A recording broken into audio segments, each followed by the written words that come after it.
Bismillahirrahmanirrahim. Assalamualaikum warahmatullahi wabarakatuh.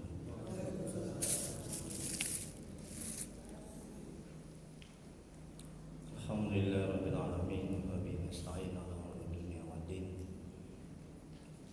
Asyhadu an la ilaha illallah wahdahu la syarika lah wa asyhadu anna Muhammadan abduhu wa rasuluh. Rabbi shrah li sadri wa yassir li amri wahlul min lisani yafqahu qawli. Rabbana zidna ilma warzuqna fahma waj'alna minasy shalihin. Ya Allah ya Rabb, yang Maha Pengasih lagi Maha Penyayang, ampuni ya Allah dosa kedua orang tua kami. Ampuni ya Allah dosa kami ya Rabb. Ya Allah, mudahkan kami mencari ilmu, mudahkan kami mempelajari ilmu, mudahkan kami ya Allah memahami ilmu dan mengamalkannya ya Allah. Ya Allah, berkahi majelis ini, berkahi ya Allah rumah kami ya Allah. Amin ya rabbal alamin. Mari kita mulai kajian tasawuf, kajian manajemen hati, manajemen qalbu. Kitab Al-Hikam karangan Syekh Imam Ibnu Athaillah Sakandari, semoga Allah merahmati dan meridhoinya. Amin. Dengan berdasarkan kitab, adapun pahalanya kita hadiahkan untuk Nabi Muhammad SAW, sahabat dan sahabat-sahabatnya, kemudian untuk para tabi'in, tabi'ut tabi'in, untuk Syekh Al-Fadhil Al-Jailani, untuk Syekh Imam Ibnu Athaillah Sakandari, untuk guru-guru kita, kedua orang tua kita, serta untuk kaum muslimin dan muslimat pada umumnya. Al-Fatihah. A'udzu billahi minasy syaithanir rajim. Bismillahirrahmanirrahim. Alhamdulillahi rabbil alamin. Ar-Rahmanir Rahim. Maliki yaumiddin. Iyyaka na'budu wa iyyaka nasta'in. Ihdinas siratal mustaqim. Siratal ladzina an'amta 'alaihim ghairil maghdubi 'alaihim waladdallin. Amin. Ilaihi anta maqsudi wa ridhaka matlubi. Ya Allah, Engkau lah yang kami tuju, ridhoanmu lah yang kami cari. Bapak Ibu jemaah pengajian rahmati Allah Subhanahu wa taala. Baik, hari ini hikmah keberapa, Bu? Ke-8. Betul ya? Betul, Bu? Benar? Alhamdulillah, berarti benar. Iya, ya. Alhamdulillah rabbil alamin ya Allah, makasih banyak ya Allah. Jadi saya bawa nih hikmah ke-6, hikmah ke-7, hikmah ke-8. Takut nanti salah. Jadi sebelum kita mulai, atas saran dan masukan dari jemaah sekalian dan diputuskan oleh pengurus BKM bahwa pengajian kita ini berlangsung lebih kurang 30 menit. Gitu ya, Bu? Gitu ya, Pak Haji? Ya. Kemudian tanya jawabnya 10 menit. Jadi semuanya ada 40 menit. Nah, ini atas dasar masukan dan saran dari para jemaah. Iya. Dan diputuskan oleh pengurus BKM. Nah, itu. Ya mungkin ada kegiatan lain mungkin ya. Jadi makanya jangan terlalu lama-lama Ustaz. Gitu.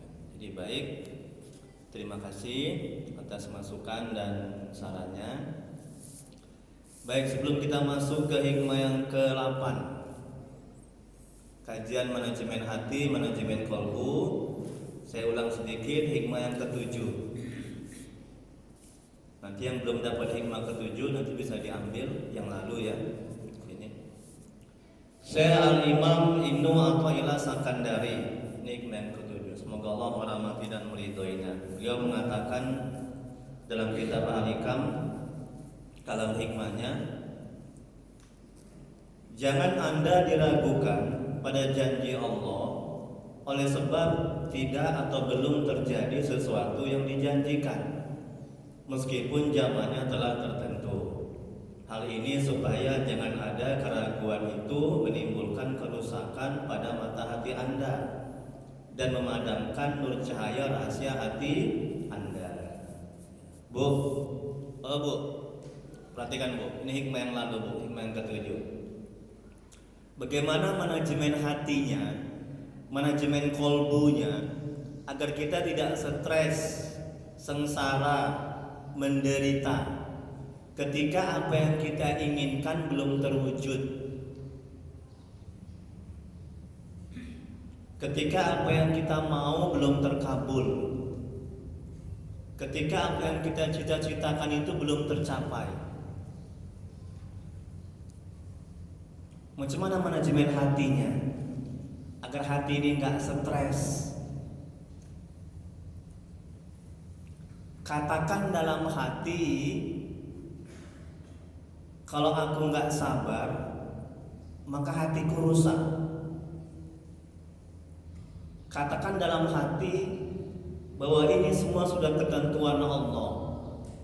Katakan dalam hati, kalau aku tidak menerima apa yang Allah inginkan, apa yang Allah takdirkan, apa yang Allah mau, maka kata Al-Imam, mata hatiku akan rusak, mata hatiku akan gelap, mata hatiku akan mati.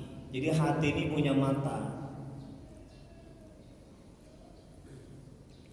Mata hati lebih tajam daripada mata panca indera.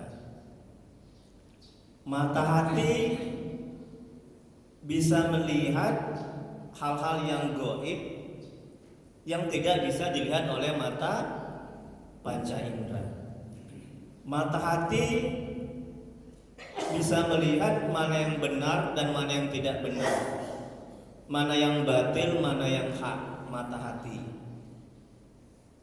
yang ada di dada sebelah kiri.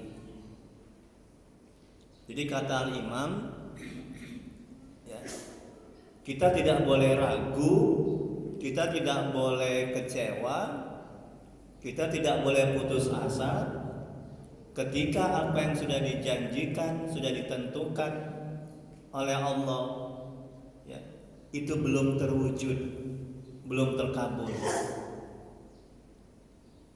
Pasti Allah memberi, pasti Allah mengabulkan apa yang kita inginkan, pasti Allah akan mewujudkan apa yang kita cita-citakan. Tinggal lagi waktunya itu terserah Allah, bukan terserah kita dan maunya kita. Tinggal lagi apa yang Allah inginkan, bukan apa yang kita inginkan. Kadang apa yang kita inginkan belum tentu baik. Kata Allah dalam Al-Quran, boleh jadi engkau menginginkan sesuatu, menyukai sesuatu, padahal itu buruk bagimu.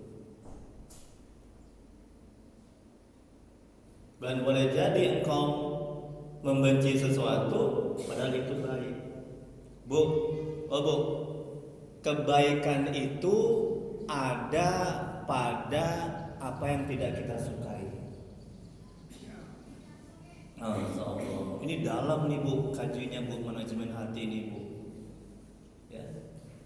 Kebaikan itu ada pada apa yang tidak kita sukai.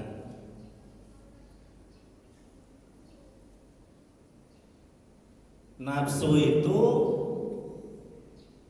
menggugah kita untuk menyukai yang senang-senang, yang nikmat-nikmat. Ya. Contoh satu, kebaikan itu ada pada apa yang tidak kita sukai. Contohnya, kalau orang sholat subuh itu banyak nggak suka. Orang nggak ngaji banyak yang nggak suka. Orang puasa banyak nggak suka. Orang membantu orang banyak nggak suka.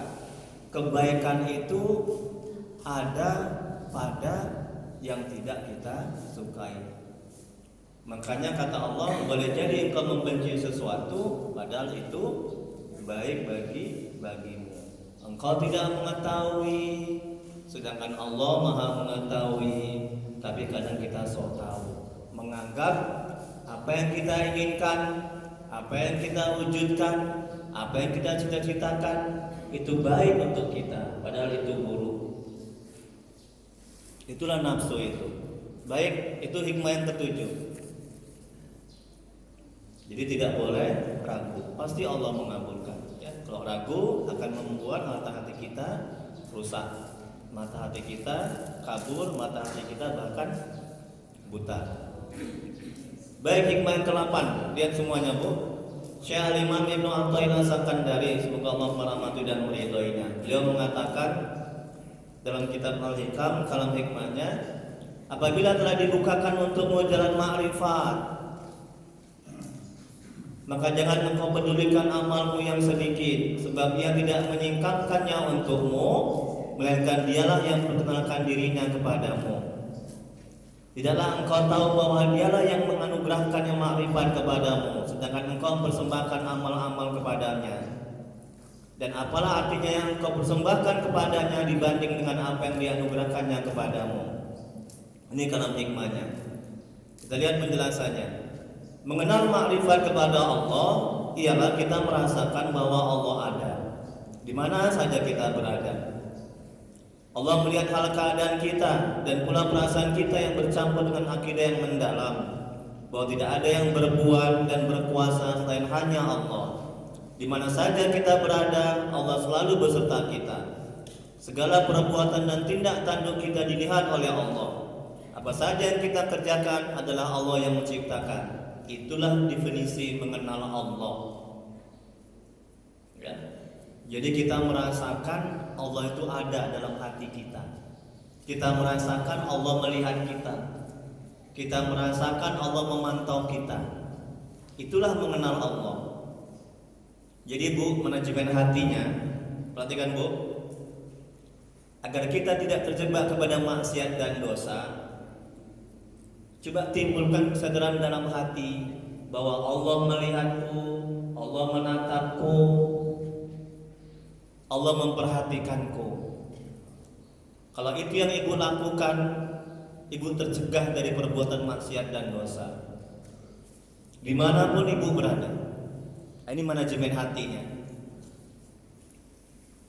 Tapi kalau kita tidak merasakan ditatap oleh Allah, dilihat oleh Allah, dipantau oleh Allah, hati bersama Allah, Masya Allah, ya.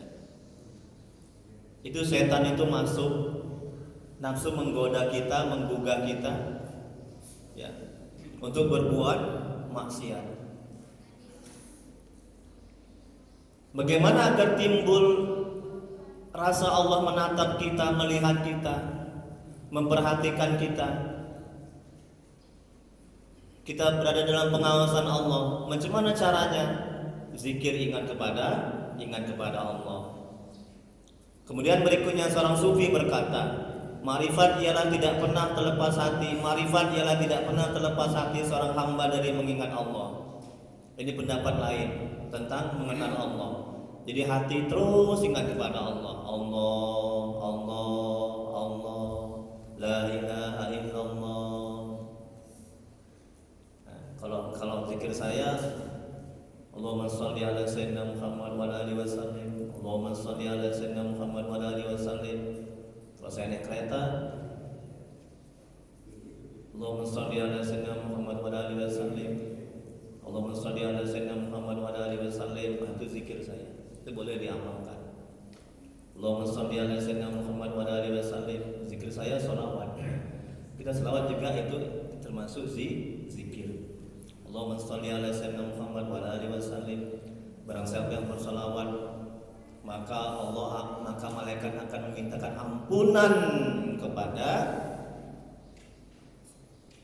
orang yang bersolawat. Kalau udah malaikat yang minta, lebih kurang ada hampir 100 manfaat berselawat.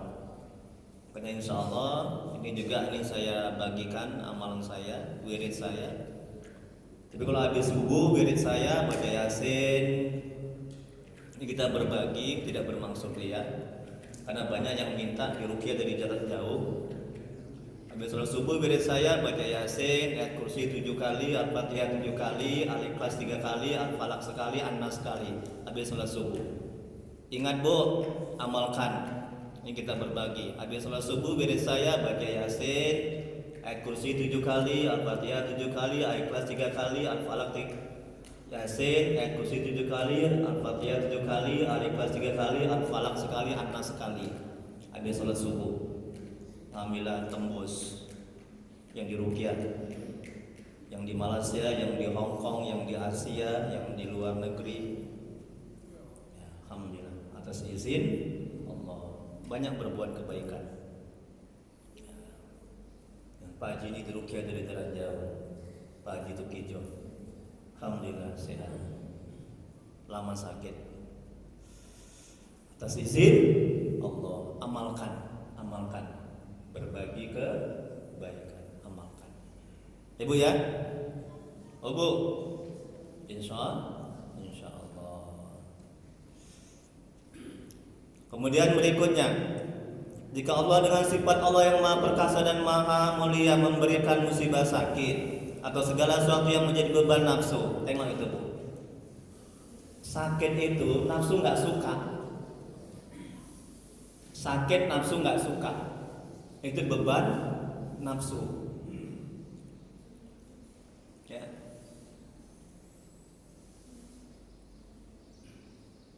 Maka Allah akan mempersiapkan pintu dan jalan untuk ma'rifah mengenal kepada Allah. Sungguh-sungguh akan perhatikanmu dan ingin memilihmu untuk dekat dengannya serta berada di hadiratnya. Bu, perhatikan Bu.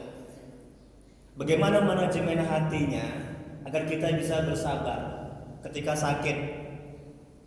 Nah, ini pengajian manajemen kolbu, manajemen hati. Kita balikan. Macam mana manajemen hatinya agar kita bisa bersabar ketika sakit? Ini kata Al-Imam. Timbulkan kesadaran dalam hati, ya, bahwa ketika kita sakit itu Allah ingin menganugerahkan, mengkaruniakan, memperkenalkan dirinya kepada kita. Masya Allah. Tengok berapa banyak orang yang sakit, yang tadinya berapa banyak orang yang tidak mengenal Allah, tidak dekat kepada Allah. Ketika sakit dia menjadi dekat kepada Allah. Betul Pak Haji? Betul Bu? Ya kan? Allahu Akbar, Masya Allah, Tabarakallah. Berapa banyak orang yang tadinya gak mengenal Allah, gak pernah menyebutkan lisannya kepada Allah, ingat kepada Allah, gak bagus doanya, asal-asalan doanya, ibadahnya asal-asalan. Ketika sakit dia semakin tawadu rendah hati, lembut hatinya, gampang menangis, rajin ibadahnya, bagus doanya, banyak tahajudnya. Tengok, ini kata Imam. Setan menjauh, nafsu terkekang dan jinak, sehingga kita bisa bersabar. Oh, dengan sakit ini Allah ingin perkenalkan dirinya kepada. Masya Allah. Enak gak Bu? Enak gak Bu? Sehingga kita tidak akan mengeluh, sehingga kita tidak akan minta cepat-cepat sembuh dari penyakit itu, dan kita akan bisa menikmati sakit. Itu ulama-ulama dulu, wali-wali Allah, sehingga mereka gelisah seminggu aja nggak kena musibah. Nah kalau kita Bu, Masya Allah, banyak tobat ya Bu ya, sama-sama kita. Semua yang Allah takdirkan pasti baik, nggak ada yang buruk. yang buruk kalau kita menyikapi dengan sikap terburuk kita. Menganggap sakit itu adalah bala bencana, menganggap sakit itu adalah azab, menganggap sakit itu Allah nggak sayang sama kita, menganggap sakit itu adalah bencana dan malapetaka. Tengok itu Bu, paham Bu? Alhamdulillah. Berikutnya Bu, 15 menit lagi. Karena itu, lanjut Ibu, pahami kalimat demi kalimat kata Al-Imam ini. Tolong diamalkan. Untuk saya juga. Karena itu, perhatikan Bu, peliharalah etika bersama Allah dengan rela dan pasrah, serta berhubunganlah kepada Allah dengan kegembiraan dan kebahagiaan. Jangan merisaukan luputnya amal badaniyah. Sakit jasmani tidak bisa sholat. Amal itu ada dua, amal badan dan amal hati. Sakit itu amal badan, sabar itu amal hati. Amal hati lebih besar pahalanya ketimbang amal badan, karena itu yang lebih sulit. Sabar letaknya di hati. Tidak akan sulit kalau kita punya kemauan, punya keinginan. Allah akan tolong, Allah akan bantu kita sehingga kita bisa bersabar. Tapi kalau kita nggak punya keinginan, kemauan untuk hati ini bersabar, Allah nggak akan bantu. Jadi jangan terlalu sibuk dengan amal badan.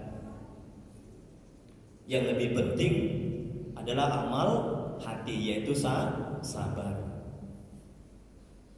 Kemudian berikutnya, karena sungguhnya amal badaniyah hanya perantara bagi amal hati, ridho terhadap musibah. Jadi sakit itu perantara bagi amal hati, yaitu sabar. Paham Bu? Paham Bu? Ya, tolong kalau nggak paham ditanya. Ya, biar jangan salah mengamalkan. Ini penting, ini kaji hati, ini manajemen hati. Nggak akan selamat hidup orang di dunia ini kalau tidak mempelajari tentang hati. Stres dia, menderita dia setiap ada persoalan hidup, karena tidak bisa menata hatinya. Nggak diterima sholatnya, karena apa? Karena hatinya melayang kemana-mana, nggak khusyuk. Beresi hati. Tidak mesti belajar di sini tentang manajemen hati. Ibu, bapak, kalau ada pengajian di luar tentang manajemen hati, ikuti. Cuman harus jelas kitabnya apa, ustadznya belajar di mana.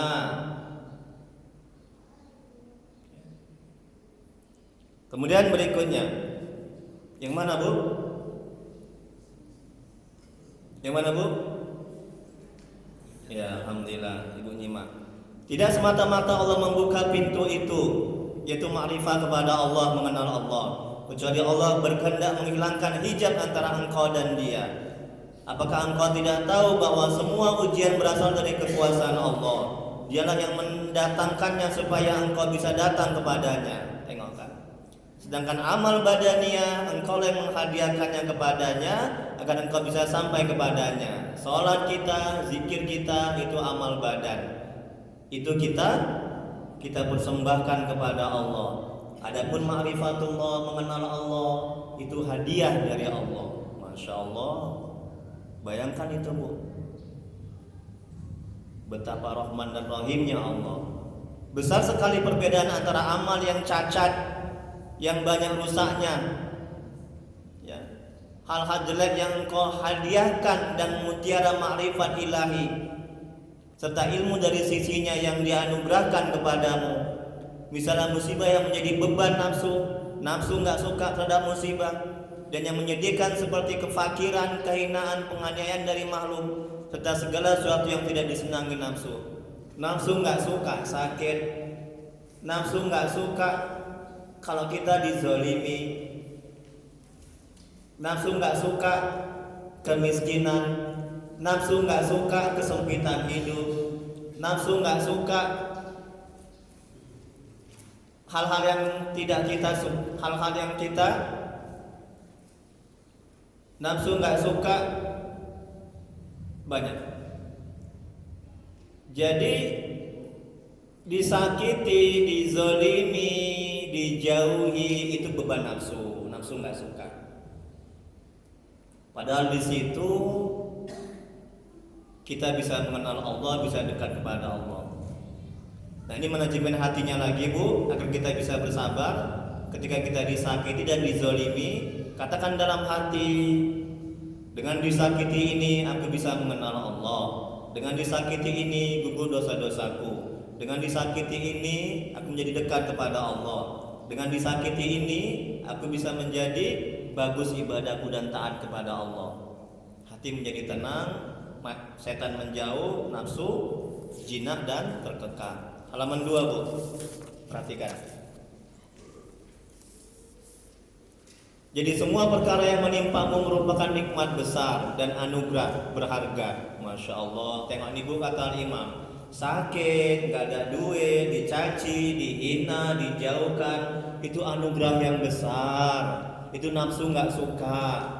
Suami belum taat, anak belum taat, istri belum taat, itu anugerah besar, karunia besar. Betul, Bu? Betul? Senyum-senyum Ibu itu. Aduh, suamiku belum taat.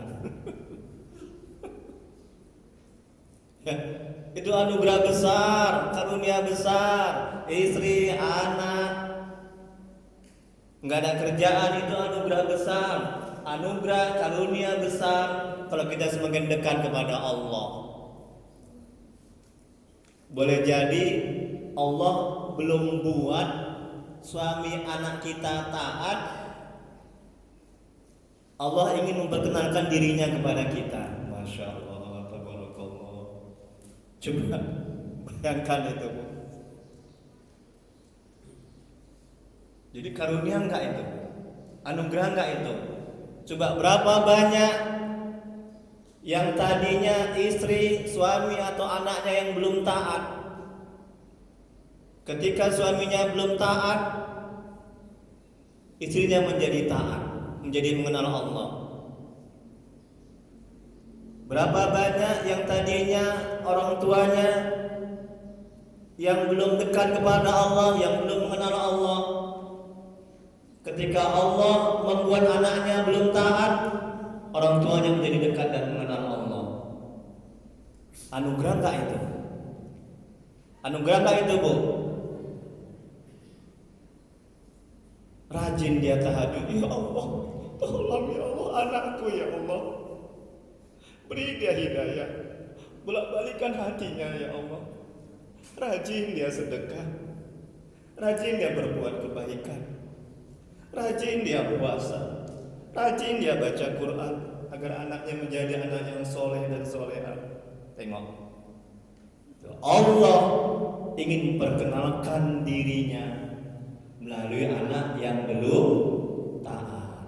Masya Allah. Kesana, Bu, kajinya, Bu. Jadi jangan hati, akal, pikiran terfokus kepada akhlak anak yang belum taat. Kalau itu yang Ibu lakukan, ini manajemen hatinya, stres Ibu. Yakinlah. Berapa banyak yang curhat ke saya, jemaah yang tanya ke saya, lama jadi ustaz banyak yang curhat. Ustaz, anak saya ustaz durhaka. Ustaz, anak saya ustaz susah kali disuruh sholat. Ustaz, suami saya ustaz nggak pulang-pulang. Bang Toyib kan, stres. Perbuatan siapa pada hakikatnya? Perbuatan Allah, kehendak Allah, atas izin Allah. Boleh jadi Allah ingin memperkenalkan dirinya kepada ibu, sehingga ibu bergantung, bersandar, meminta, berharap kepada Allah. Musibah yang membuat ibu dekat kepada Allah dan mengenal Allah itu lebih baik ketimbang kenikmatan, kesenangan membuat ibu jauh dari Allah. Masya Allah, tabarakallah, nikmat kali ya kan dia. Manajemen hatinya ya, ibu senyum-senyum dia ya. Enak kan bu? Enak kan? Nanti pulang nanti aku sabar lah, karena suamiku masih belum taat, anakku masih belum taat. Aku ridho lah, aku pasrah kepada Allah. Ayo bu. Tapi juga harus tetap ikhtiar, usaha. Ya, tidak boleh hanya ya udahlah. Ini kan Allah ingin memperkenalkan dirinya kepadaku, karena anakku belum taat. Udah pasrah aja lah, juga nggak boleh begitu. Paham ya bu ya? Oke, 5 menit lagi. Sampai mana tadi bu? Jadi semua perkara yang menimpamu merupakan nikmat besar dan anugerah berharga yang menunjukkan kekuatan kebenaranmu, kepercayaan atas keyakinan kepada Allah. Karena kuatnya ma'rifat dipengaruhi oleh kuatnya kebenaran. Jika Allah berkehendak untuk mendekatkan yang jauh antara dia dan hambanya, dia akan memberikan musibah kepadanya. Tengok kan? Sekali lagi saya bacakan. Jika Allah berkehendak untuk mendekatkan yang jauh antara Allah dan hambanya, Allah akan memberikan musibah kepadanya. Jadi musibah itu pada hakikatnya Allah menginginkan supaya kita dekat kepadanya. Masya Allah, subhanallah, nikmat kali hati ini ya. Itu setan tuh nggak berkutik gitu. Ya, nafsu itu jinak terkekang gitu. Ya, nggak berkutik untuk menggugah kita, untuk membisikkan kita keburukan, untuk membuat kita itu nggak sabar. Coba lah bu, saya udah amalkan, saya udah praktekkan. Apa yang saya sampaikan insya Allah sudah saya amalkan. Tapi kadang-kadang saya juga nggak kuat, saya manusia biasa, saya bukan nabi. Kemarin saya kena musibah sakit, hampir saya gagal. Walaupun seorang ustaz, banyak ilmu, tapi tetap juga ketika kena musibah kedegap. Ya Allah, aku nggak jadi manajemen hati. Tolong ya Allah, beri aku kesabaran ya Allah. Lama saya sakit, Allahu Akbar. Tapi terus saya merujuk mengingat ilmu-ilmu yang saya kasih. Oh iya, katakan dalam hati, kan gitu yang aku sampaikan sama jemaah. Allah ingin memperkenalkan dirinya kepadaku. Allah ingin supaya aku mengenalnya lebih dekat kepadanya. Itu setan menjauh, hatiku jadi tenang. Nikmat, amalkan. Kemudian berikutnya, yang mana bu? Jika Allah berkehendak untuk mendekatkan yang jauh antara dia dan hambanya, dia akan memberikan musibah kepadanya. Dan jika musibah itu telah mereda, barulah dia layak dekat kepada Allah. Jika Allah memberikan musibah kepada seorang hamba, maka Allah ingin agar dia mengenal Allah. Tengok kan? Jadi Allah ingin agar kita itu mengenal Allah dengan musibah itu. Musibah apa aja? Sakit, dijauhi, dicaci, anak belum taat, suami belum taat, istri belum taat, dizolimi, ya, orang nggak bayar hutang. Ada ya bu ya, bunci ada apa nih maunya? Dia tuh beli perabot bisa, bayar hutang nggak bisa. Ini ngomong berdosa ibu ya. Ya udah sabar aja, itu musibah itu supaya ibu dekat kepada Allah. Ya.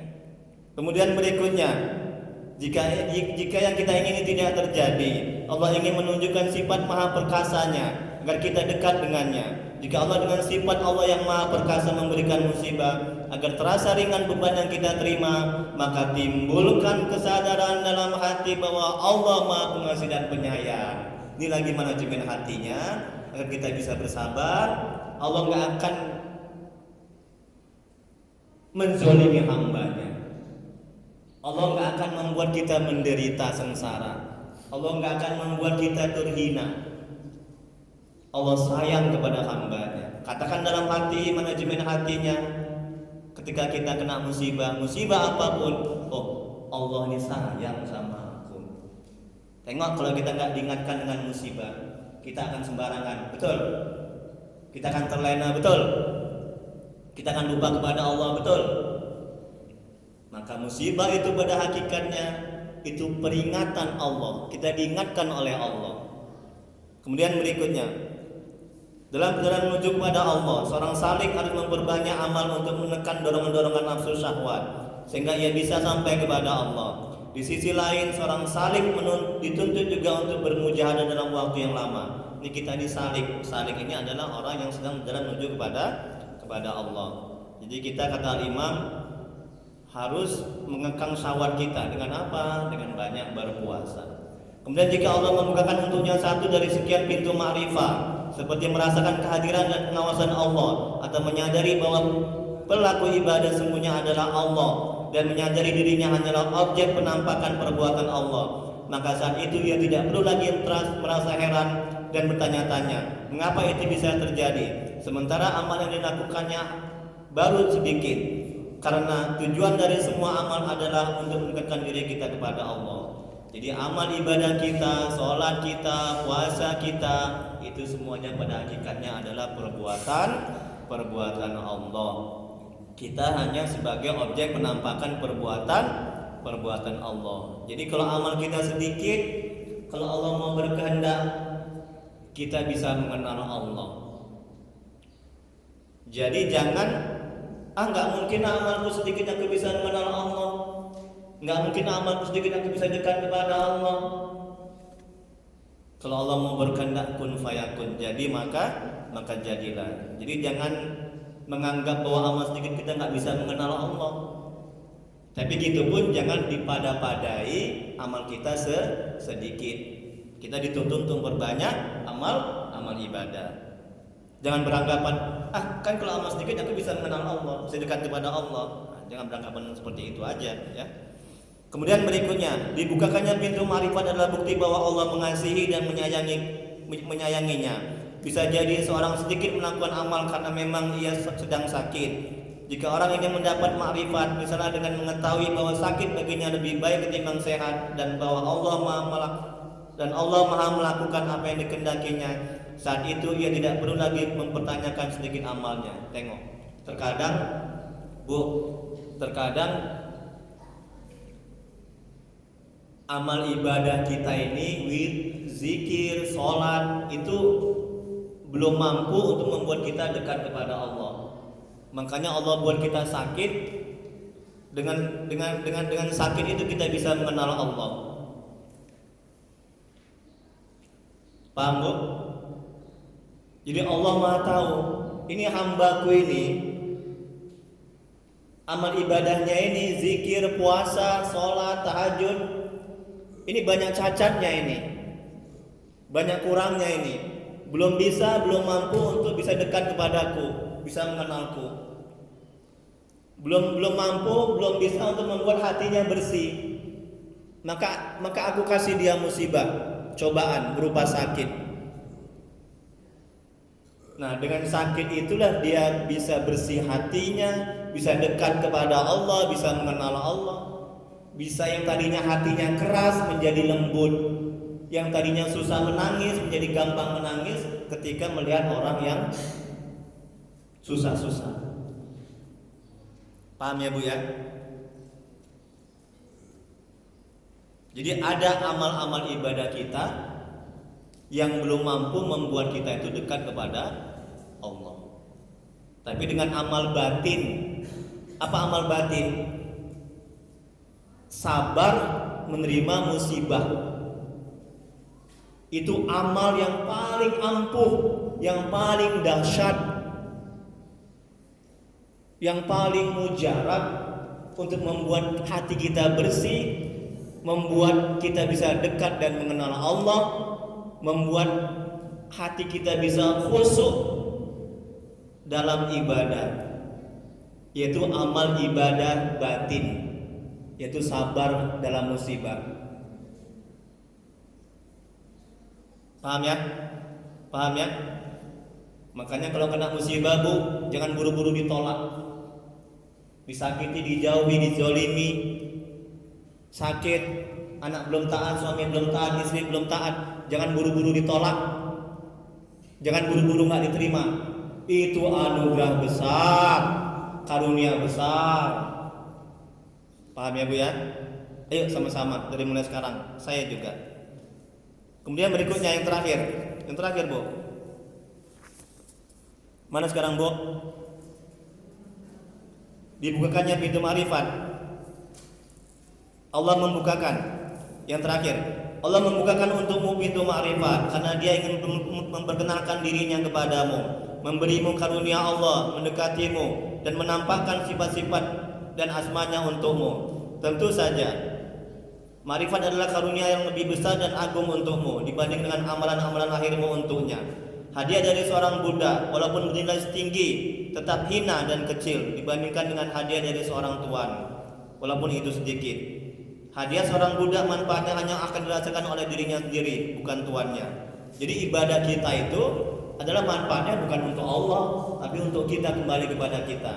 Dan amal ibadah yang kita persembahkan itu bukan untuk Allah manfaatnya, tapi untuk kita.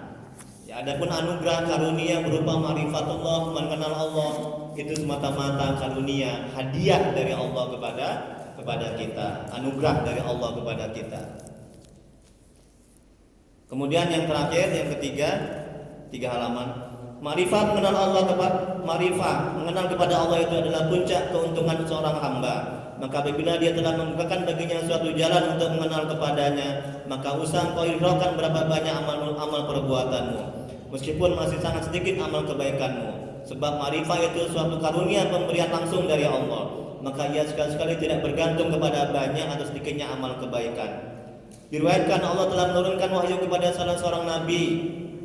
Aku telah menurunkan musibah kepada seorang hamba, maka ia berdoa dan tetap aku tunda permintaannya. Akhirnya ia mengeluh, maka aku berkata kepadanya, hambaku, bagaimana aku akan melepaskan daripadamu rahmat, yang justru ujian itu mengandung rahmatku. Tengok Bu, karena dengan segala kelakuan kebaikanmu, engkau tidak sampai ke tingkat yang akan aku berikan kepadamu. Dengan musibah itulah engkau dapat mencapai tingkat dan kedudukan di sisi Allah. Amal kita, ibadah kita belum mampu mencapai tingkat yang tertinggi, belum mampu mendapatkan rahmat Allah. Dengan musibah itu Allah akan memberikan rahmatnya. Ada manusia yang ingin ma'rifat mengenal kepada Allah, segala daya dan upaya dia beramal dipersembahkan kepada Allah dengan harapan agar supaya Allah bersedia berkenalan atau mengenal kepadanya. Ada sebagian manusia yang hanya mempunyai sedikit amal, tetapi Allah yang ingin memperkenalkan dirinya kepada hamba itu. Janganlah amal yang sedikit dianggap heran. Manakah di antara yang dua itu yang lebih mulia dan abdol? Tentu yang ingin memperkenalkan dirinya kepada hamba yang lebih mulia dan abdol. Tengok, Allah ingin memperkenalkan dirinya kepada kita melalui musibah, sedangkan amal itu kita persembahkan kepada Allah. Mana yang lebih mulia? Mana yang lebih abdol? Ma'rifatullah mengenal Allah terbagi dua. Yang pertama ma'rifatullah yang umum, yaitu mengetahui dan meyakini bahwa Allah esa, kuasa dan berkehendak dan lain-lain. Ma'rifatullah mengenal Allah umum ini dapat dengan belajar, bertafakur. Inilah ma'rifat yang disebut awaludin ma'rifatullah. Awal agama adalah mengenal kepada Allah. Yang kedua ma'rifatullah yang khusus atau zauq atau rasa, yaitu engkau merasakan bahwa tidak ada yang berbuat melainkan Allah, sehingga engkau tidak merasakan kepahitan dan kesempitan dalam setiap musibah yang sedang dan akan terjadi, dan merasa senang dan bahagia selamanya. Bu, tolong Bu, kita amalkan Bu, tolong Bu. Ini yang kedua Bu. Ini untuk para wali-wali Allah, orang-orang soleh, dan kita juga harus kita amalkan, berusaha. Coba Bu, apapun yang terjadi di dunia ini, rasakan dalam hati, pada hakikatnya itu perbuatan Allah. Ibu tidak akan, Masya Allah, tabarakallah, nikmatnya ya Allah. Ibu tidak akan merasakan sedih, sakit hati. Ibu tidak akan merasakan kecewa. Ibu akan bisa bersabar. Sekali lagi, apapun yang terjadi di dunia ini yang ditakdirkan kepada Allah, kepada kita di dunia ini, pada hakikatnya itu perbuatan Allah. Coba sadarkan dalam hati, itu manajemen hatinya. Setan menjauh, demi Allah, setan menjauh. nafsu terkekang, jinak. Musuh kita itu dua, setan dengan nafsu. Ini yang jahat ini. Jadi nafsu yang diridhai oleh Allah Subhanahu wa taala. Coba amalkan dari mulai sekarang, Bu. Saya juga begitu. Apapun yang terjadi sama diri ibu, apapun yang ditakdirkan sama ibu dan bapak, katakan dalam hati, ini pada hakikatnya perbuatan Allah. Tenang hati itu, Allah akan berikan ketenangan. Kalau nggak begitu ibu lakukan, siap-siap setan itu akan membisikkan, nafsu akan membisikkan, sehingga kita nggak akan bisa bersabar. Yakinlah, saya sudah amalkan, tapi terkadang pun juga saya masih juga tetap goyah, tetap nggak sabar terkadang. Saya bukan nabi, saya masih belajar ini. Saya bukan bagus sekali hati saya, kesabaran saya. Sama-sama kita belajar di sini, ya Bu ya. Paham ya Bu ya? Apa tadi Bu yang saya bilang Bu? Katakan dalam hati, pada hakikatnya itu semuanya perbuatan Allah, ciptaan Allah, atas izin Allah, kehendak Allah. Masya Allah, tenang hati demi Allah, enak hati Bu. Ya, coba amalkan. Kemudian berikutnya yang terakhir. Iya, pas ya. Anas bin Malik, semoga Allah merahmati dan meridhoinya, berkata, aku 10 tahun membantu Nabi, tidak pernah Nabi mengatakan kenapa berbuat seperti itu. Tengok nih Bu, Anas bin Malik. Hal ini menggambarkan bahwa Nabi sudah